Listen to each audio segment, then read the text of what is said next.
ko kasi, nakikita nyo ba ang sarili? Ito walang showbiz. No, para din ito sa mga nanonood sa atin. Ito walang showbiz, yung totoo lang tayo. Nakikita nyo ba ang sarili nyo in the next few years, posibleng you'll end up again together, magsama, magpakasal, and that's it forever. Mark. Yes, why not? Yes, why not? Hindi lang just because we have a movie. Bakit hindi? Bata pa naman si Boss Clau, maganda, single, habulin. And kung sagutin ka, mabait siya, maganda. I mean, why not, diba? Mm-hmm. Pero Mark, bakit 4 years pa? 3 to 4 years pa katulad ng sinabi mo? Sabi ko kasi yun, dahil kung hindi kami naging in the next 4 years o wala naganap, ibig sabihin, wala nang pag-asa na maging kami pa uli. Yun. Pwede kasi may mga pwedeng posibleng mangyari, hindi ba? Parang at the wrong place, at the wrong time, mga ganon, at the wrong time, at the right place naman. Merong mga ganon.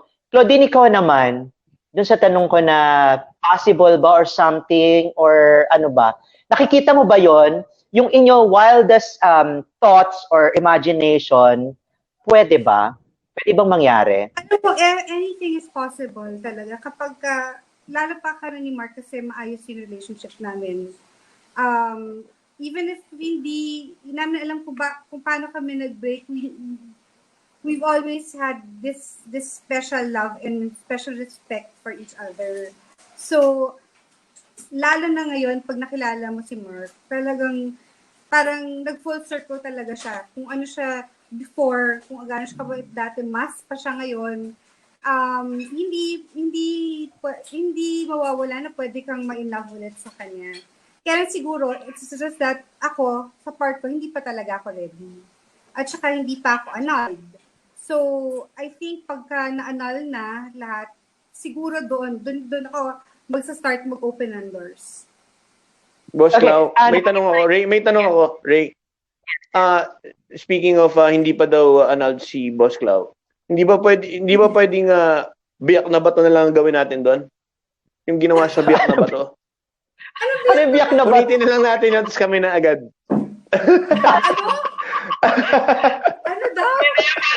Hindi ba pwedeng malabiyak na bato? Yung pinulit yung sedula, punitin mo na lang yung marriage paper mo, tapos tayo na lang agad. Alam mo yun. Total, verbally, hiwalay na naman sila. Mm-hmm.